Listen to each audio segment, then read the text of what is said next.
Hello, friends. How you doing? It's Wednesday night, and we are going to spend a little bit of time talking about what is going on with Dorian, and of course, where we go from here in terms of the forecast path over the next several days. Now, just so you know, I'm going to move this monitor over here a little bit. The questions that I get from y'all, I promise you, I'm never ignoring any of these questions. And first of all, give me a thumbs up if you can hear me, because this is a whole new platform, as you see on the screen. This is kind of leading into what we're going to be starting tomorrow, which is our Denis Phillips live show. And we certainly picked up, if you were watching yesterday, we certainly picked up a lot of viewers who had never been here before. And starting tomorrow, if we didn't have a hurricane to talk about, we could be talking about anything on this show. And I discussed that with a lot of folks who you guys are actually going to be our producers of my show. Topic, subject matter, guests, the sky's the limit. We'll get into that in a little bit. But starting off the bat, like I said, your questions are just scrolling right through my feed really quickly. So I promise I'm not ignoring a question. I actually kind of think we're almost a little bit too early, though, to pinpoint specific questions. Is it going to storm at my house in Davenport or Lake Wales or Sioux Falls or wherever the case may be? Because we just don't know. We know a couple of things more so than we did yesterday, but the exact track is still very, very much to be seen. And you can hear me better now because I'm actually wearing a microphone and we're on a studio camera. So this is kind of the setup that we're going to have on our Denis Phillips live show coming up in the near future. So here's what we'll do. We'll start off, I'm just going to give you a kind of an overview of what's happening and go through the process. And then afterwards, I can answer some questions. But again, someone asked, the ones like, should I cancel my trip to so-and-so? There's just no way I can answer that because at this point, the track is clearly anywhere in the shaded area. So if you're just tuning in, Hurricane Dorian is a hurricane now, winds of 80 miles an hour, and expected to get a lot stronger than that. We kind of talked about this yesterday. You pretty much knew that this storm was going to start to intensify if it missed the islands. That was the key to everything. We were saying if it threads the needle and doesn't get impacted by Hispaniola or the Dominican or Puerto Rico, then we actually would see a storm that would not be weakening and getting a lot stronger. And unfortunately, that's exactly what's happening. It has happened, and it's going to get a lot stronger probably. So where do we go from here? Well, the updated track from the Hurricane Center today, the track moved a little bit to the south. Now, not only does the line move, but earlier this morning, South Florida was not included in the cone. It now is. Why would that be? Because our two most reliable models came in much farther south than they did yesterday, the Euro and the British model, the UK Met. And a meteorologist extraordinaire out of FSU, Ryan Maui, called the Euro the king and called the UK Met the queen. And then I kind of threw in the GFS seems to be the court jester because it just hasn't been very good. But you kind of get what we're saying. When the two best models out there are saying that we're going to be having a hurricane in Florida and that track is shifting more to the south, at least for the time being, we shift with it. Now, a couple of things. We talk about this a lot. Models have a tendency to go back and forth from run to run. It's called the windshield wiper effect. And it happens because there's just little subtle things that might change in the modeling, in the data, and that causes it to change. And a lot of folks were asking me that really good question. So if the track changed so much with the models, why is the Hurricane Center still bringing the center of the storm through Central Florida as opposed to South Florida? And it's a great question. And the reason is because the Hurricane Center does not jump as quickly with a change in the models than the models themselves can jump. Because if they did, they'd go back and forth, and they're just not into that. They need continuity. So, excuse me, when you look at this forecast path, the center line, that is from the Hurricane Center, but the entire area is still a possibility.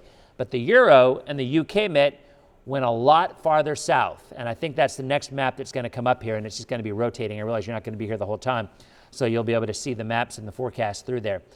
New track will update at 11 o'clock from the Hurricane Center.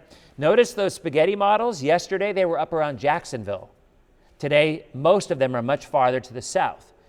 And again, the Euro, which I'll show you, and the UK Met are also very far to the south. Here's the Euro. I want you to see this. This is on Saturday, okay? Look where landfall is on Monday, Sunday night into Monday. Watch one more frame. And right there. See how far south that is? Way farther south than the Hurricane Center. So when the new run comes, and then notice what it does. It actually goes out into the Gulf and then makes a second landfall up around Pensacola. So there's certainly the possibility we could be looking at a double landfall hurricane in Florida, no less, over the next week. That's the way the models are coming up. So anyway, that's the Euro. So if the new run, and the Euro runs twice a day, runs at about 2 in the morning and 2 in the afternoon. So if we see an updated run, and I know there were a lot of folks who were awake with me at 2 a.m. last night, because when I was posting it, they're like, I was waiting for this update. When the new Euro run comes out, if it's just as far south, I can guarantee you that the Hurricane Center at 5 a.m. will move their track a little bit more to the south. They move it a little bit at a time. They have to do that, because if they do drastic moves, people aren't going to know what to do. And again, the modeling goes back and forth. So current official track takes it through Central Florida. I'm not even going to address that in terms of what the conditions would be with that, because I guarantee you that track is going to change one way or the other. The margin of error with a tropical storm or hurricane 5 days out, which is what we're talking, is 200 miles. That's 200 miles north or 200 miles south. So literally, that's the entire state of Florida. So you just can't pinpoint exact details.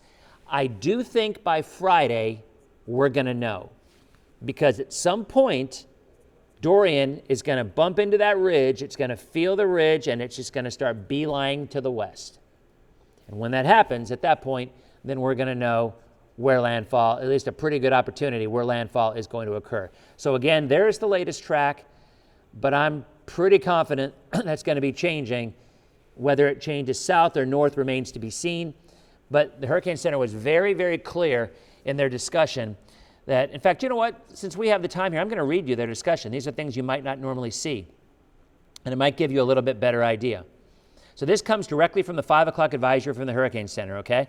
We're not going to talk about intensity. Intensity is the 3 at landfall according to the models, and it could be stronger. There's no reason why this can't. It's a small storm. That's something else I want to talk about. 15 miles from the center of the storm are hurricane winds. That's it, 15 miles. Outside of that is tropical storm force. Now, it's going to get bigger more than likely, but a small storm means the devastating winds around the center will be in a very small area. So we're hoping it'll be in a non-populated area or remotely populated, and then go down into the glades maybe where there's no one out there either. So that is a possibility. But remember, it could get a little bit wider. It probably will. Usually that happens through the process. So it isn't a large storm. It's a small storm, but those smaller storms have a tendency to increase in strength really quickly, but they can also decrease in strength really quickly. So there is that opportunity. We never say never in the tropics, right? I mean, how many years have we gone through this, and how many times have we seen something's going to happen and we're sure of it and it just doesn't happen? So let me read for you that paragraph from the Hurricane Center. This is talking about the track. Satellite and earlier reconnaissance planes fixes indicate that Dorian has been moving toward the northwest at 12 knots. The cyclone is moving toward a weakness in the Atlantic subtropical ridge, and this northwest motion should continue for the next 1 to 2 days. After that, all the global models continue to build a strong ridge over the western Atlantic, and this flow should force Dorian to turn more to the west-northwest toward Florida. It's like a roadblock. It's literally like a roadblock. So that storm's going up this way, it runs into the roadblock, and then it just kind of levels out. And once that roadblock is established and it hits it, we're going to kind of know where to follow it. So all indications are that by Labor Day weekend, a powerful hurricane will be near or over the Florida peninsula. There are your key words right there from the Hurricane Center. So for those who are saying, it's going to miss us. I got one lady who's messaging me. He's like, why are you talking about this storm? It's never going to hit us. You guys are always wrong. Some people say that. We're not always wrong, usually. All right, but again, let me read that again. All indications are that by this Labor Day weekend, a powerful hurricane will be near or over the Florida peninsula. Okay? The new NHC track is a little bit to the south of the previous one, given that the global models have a stronger ridge to the north and the track models show a more westward motion. Now, keywords. Users are reminded not to focus on the exact track, as an average day track error is about 200 miles in either direction. So there you go. All right? So that's directly from the Hurricane Center. So again, I'm not going to answer individual questions on because we don't know for a fact where this is going to go. Once we see a turn and the track is locked in, I will stay here all night and answer your questions for every neighborhood and tell you what's going on. I mean, it's not even worth spending time saying with the existing track of where that track is through Central Florida, because I don't think that's going to happen. And truthfully, I doubt the Hurricane Center does either. But as I said, they're not going to shift it too much at one time. They're going to go a little bit at a time. It's the way it always happens. Diet Dr. Pepper, nectar of gods. Okay. So let's talk about friends and family on the East Coast, something else. This is not a West Coast storm, okay? So being a small storm, once it hits land, it's going to start to weaken pretty quickly. So even if it's a Category 3 hurricane, by the time it went across the state, it would weaken significantly. Now, I will talk about what ifs in this case. Let's say landfall is around, Merritt Island, Melbourne, and it goes west across our viewing area if you're watching us from the Bay Area. Then Polk County and Highlands County would have much stronger winds, much less winds west. And remember, we're talking hurricane force winds only extend 20, 25 miles maybe by then. So most of that area will not see hurricane force winds because it will weaken rather quickly. So for the Bay Area, unless there's a drastic change, winds will be bad, 40 to 60, based on that current track, less if it goes to the south, and more inland. That's based on that current track right there. But if it's more to the south and it goes down through West Palm and over the Keys, over the Glades, the winds will not be an issue for the most part on its initial cross, except for maybe Sarasota County. The other issue, for the Bay, so there's your first thing. The winds may be comparable in some areas to what Irma brought us, but this is not Irma. It's not a big storm like Irma. It's much smaller. And the isolated areas that are going to have those winds that we had with Irma, which was about 50 to 70 for most of us, will be in a much smaller area. That's based on the current track. I mean, if this turns into a monumental Cat 5 and goes across, then the winds, everybody will be higher. But again, those are all what ifs. And let's go ahead and at least focus day by day with what's happening now. But here's what I want you to look at for the Euro. So it goes across the state Labor Day. And then it goes to, this is only the Euro, this is not the official track. Probably will end up being this way though. Well, that's what happens Monday into Tuesday. It goes west of Florida and starts to go northwest toward the Panhandle. That'll put us on the right side. A lot of rain there. So if it's very close to the coast and the center is offshore, we could see a line of rain and storms coming right up the west coast of Florida in the east quadrant, which is the tornadic quadrant, and it could be a real nasty situation for us. If it's a little bit more offshore, then we wouldn't have those issues. And then you've got your second landfall up around Pensacola based on what the latest Euro projection is.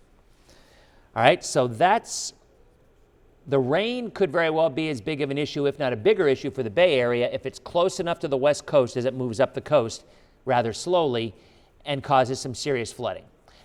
And at that point, we might even be talking about a little coastal flooding because it would parallel the coast.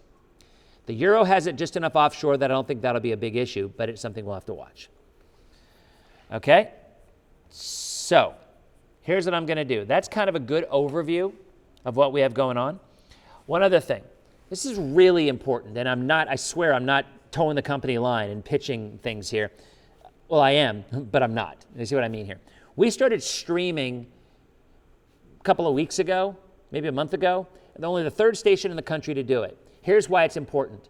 How many of us lose power during a hurricane? I lost it 5 days last time. No TV, no cable, if you have cable. There's no way to see what's actually going on.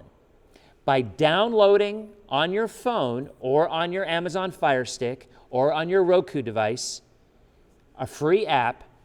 You click on the app on your phone or on your device, and you can watch our live streaming news. We stream now from 7 a.m. in the morning until midnight. At least we will soon. And my new show, it starts tomorrow, also streams from 7 to 7:30, also on the streaming platform. We'll be doing some Facebook hits as well, but you might not have cable or whatever the case may be. The point is, the app, I've had my entire family do it because I have been through many a storm and been unable to get any information when we were chasing things. And now on your phone, and please, I just bought, literally an hour ago on Amazon, I just bought 2 portable battery chargers. I have like 5 of them now. You know, the ones that'll do multiple phones at a time. Because honestly, if you don't have a generator, get those lights, those LED lights for power. And I'm talking power outages because there's a good chance we're gonna have some power outages. So if you don't have a generator, those LED Amazon lanterns, I got, I think, for $20 for 3 of them. They're awesome. They're incredibly bright, they're cheap, and you can walk around and see where you are in the middle of the night if you have no power. Download for Roku, Amazon Fire Stick, Apple TV, or Google Play for Android. You download the ABC Action News app. So you just go and you search ABC Action News, you download it, and anytime we are on the air, it is streaming for free. And it will, I chased Hurricane Rita back in 2005, and we were dying for any information because we were stuck with nothing out there. And those were the old days, granted. And there's still some radio streaming partners, but everything that we're doing here and on air, you'll be able to watch on your phone. So do yourself a favor and download that. It really is a good idea as a hurricane's coming. Okay, so I'm going to go ahead and answer some questions. So they found the app. Okay, Brittany found the app. Good. And it's, like I said, if you don't have Roku, by the way, and a lot of folks don't even know what Roku is. You go to Walmart, you can buy it for like $40. It's a little device that you plug in and you use your Wi-Fi, you use your internet, and you can then download different apps. If you have cable, you actually can kill your digital cable that you have and use Roku instead of the digital cable. And you'll still get the same shows. Because you're paying like $6 a month for those digital boxes on Bright House or Spectrum. I've had like 3 of them. But now you get rid of them because you can have your Roku device and it's free. All right? So Griffin just came in. You guys may remember Griffin from last night. He is our 11 o'clock producer. And Griffin is preparing our coverage for Dorian. Again, I will answer some questions, but it's just a waste of your time for me to give specific answers because honestly, I don't think that track is the way it's going to play out. And I think you're going to see, and this is what drives people crazy. It's rule number 2 in my 7 rules. Don't follow model to model, follow trends because it'll drive you crazy. Model to model doing the windshield wiper effect back and forth. It just does. So you kind of look for trends. The trends we're seeing now is a trend to the south. 2 a.m. when the new Euro comes out, the GFS I've given up on. I really have. It might eventually join the party, but at this point it hasn't been. But that's the model right there, the Euro and the UK match, the 2 that have really done the trick. Okay, so what is the app? The app is not the weather app. No. It's ABC Action News on Roku or on Fire Stick, on your Amazon Fire Stick, Apple TV, ABC Action News. You download the app, it's free, and I think this event right now, what we're doing is on that app streaming. All of our newscasts. Griffin, we stream all our stuff, all our newscasts, right? All day, every day. All day, every day. And during hurricane coverage, when we're on 24/7, you know what? We'll be covering stuff in West Palm because we have a sister station in West Palm. So if you have family and friends in West Palm, you can see what's going on there. And I will stress this too. If you have family and friends on the East Coast, do not let them take this storm lightly. I know we kind of get used to it as Floridians. We can handle anything. What's the, sitting picture of people sitting on the beach? I'm not leaving until it's a Cat 4. I mean, we've seen those memes, and we know that that's kind of the mentality sometimes. This is not a storm to mess with on the East Coast. Evacuations. We're not going to need to evacuate here. I can't imagine anything that would happen that would cause us to have significant evacuations needed at all, even on the water. The East Coast is another story. There will be evacuations. There will be. So we'll probably know on Friday. And I'm getting all these calls and these messages. There's a Rolling Stones concert in Miami on Saturday. Think they'll cancel it? I don't know. Cruise ships out of Port Canaveral. If there's a hurricane watch or a hurricane warning out there, they're not leaving. And they've already closed Coco Key for Royal, that Bahamas island. They closed it yesterday because they evacuated the island. So please make sure that your family on the East Coast takes this seriously. And if that means you got to drive down there and pick up your parents because they're within that 20 or 30 mile area, then you got to do it. Because this is a big storm, a powerful hurricane, as the Hurricane Center said. They're forecasting major. It could be stronger than that. I mean, I'm not saying it will. I would not be the least bit shocked if it goes through a period of rapid intensification, especially because the water is so warm. 29 degrees Celsius is usually the benchmark for looking for that kind of intensification. And not to mention, it's one of those things that it can happen so quickly with a small storm. We saw it with Michael, for heaven's sakes, last year. Michael went from a 1 to a 5 like that in the Gulf. So you just can't ever take anything lightly with a storm of this nature. The good news is it's smaller compared to Irma. It's not a Maria. It's not an Irma. But if it were to go through rapid intensification, we might be saying down the road, yeah, like Andrew. Andrew was a very small storm. How many people remember Andrew back in the early 90s, 92? It's a very small storm, but it pretty much leveled Homestead. Same setup. Hurricane winds, extreme winds were only maybe 5-10 miles out from the center. But you saw the kind of damage it did. Okay, so let's go into some more questions. So people flying into Tampa on Monday, very unlikely. What else? I'll try to answer a few questions here. I'm not calling it Darlene, I'm not calling it a Cat 4 at landfall. I'm saying I would not be the least bit surprised if this becomes a 3 or a 4. I wouldn't, because it's in perfect ingredients around it for it to develop quickly, and unfortunately the islands did not do what they could have done. They did not diminish it because it missed them. Andrew was a buzzsaw, Lisa, and this could be too, because it's a very, very little storm. How much will the weather in the Gulf affect this storm? Not much at all. I mean, there's an upper low that's pulling away, so I don't think it will. Storm surge West Coast. Great question, Lisa. Possibly. If that starts to redevelop again and hug the coast, then there could be some water pushed in as it moves its way up the coast. So earlier, when we weren't thinking of going across and going up the west coast of Florida, I mean, that's worst case scenario for us. The worst case scenario for the Bay Area is it's not a storm as even a 5 on the East Coast because it will weaken.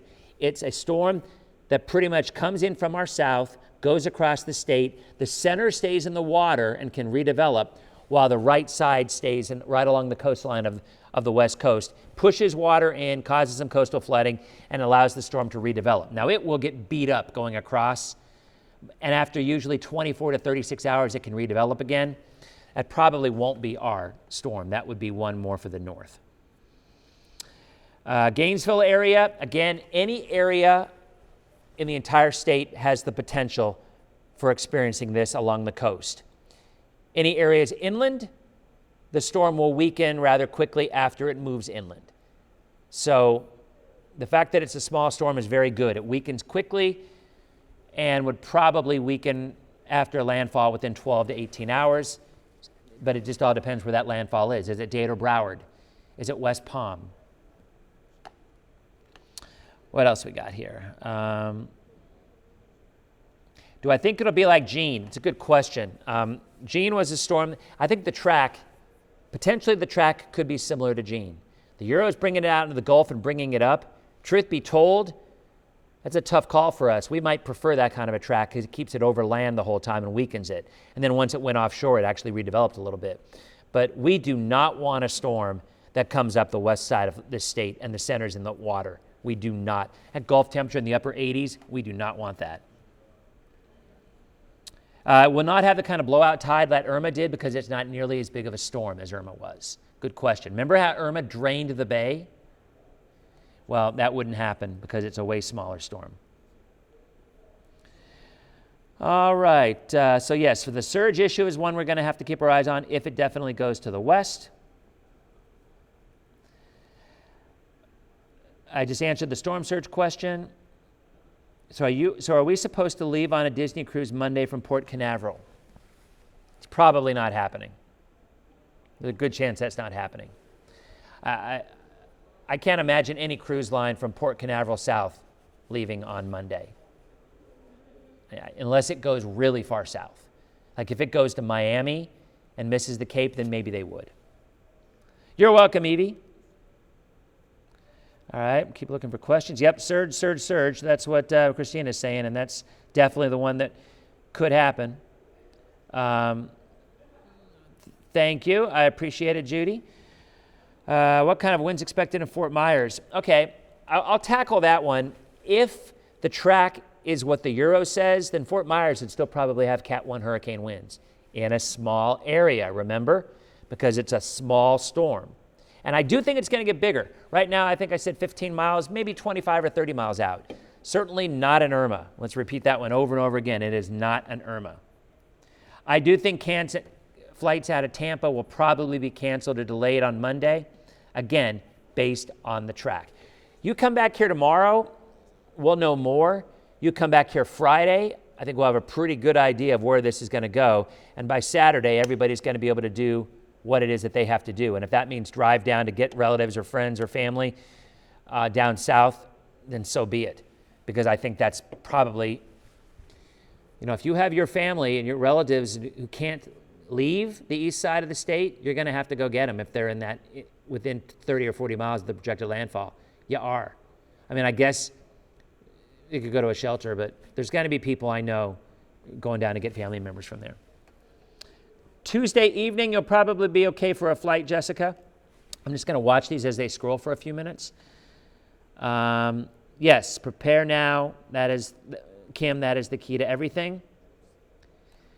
If the Euro is right, Pinellas and Hillsborough, probably 40 to 60. But the water depends on if it goes out into the Gulf. Saturday morning, track meet.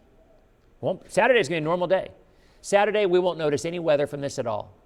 Sunday, we probably won't have much weather from it. It's going to be later Sunday, Sunday night, Monday into Tuesday.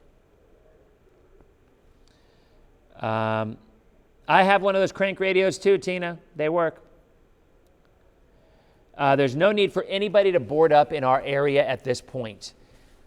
Usually it's mostly the coastal areas, and at this point that's not needed unless this blows up down to the south of us and rides the coast.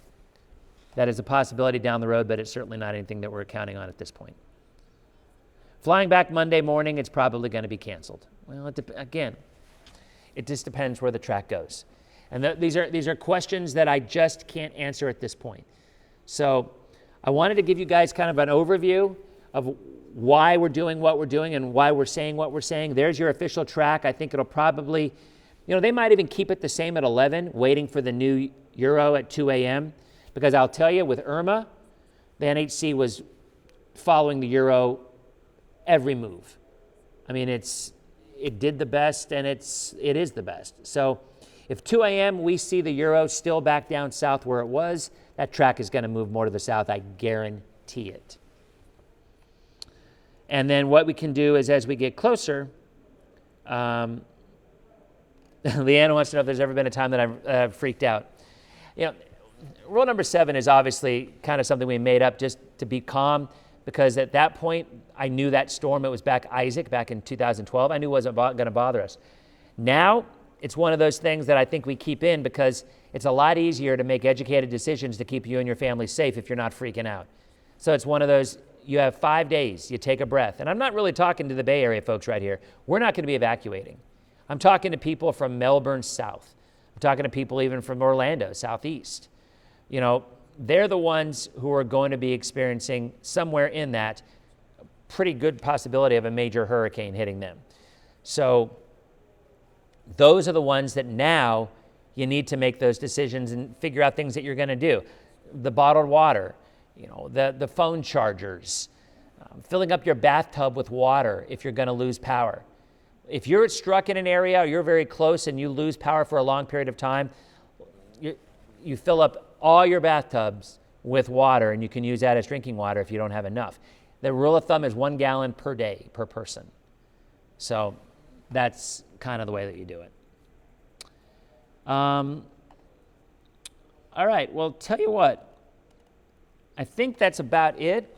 I can answer a few more questions, but again, I just can't answer specific questions on what it's going to happen in your neighborhood until we know for sure, because it's a waste of your time and my time guessing when we're not positive where this is going to go.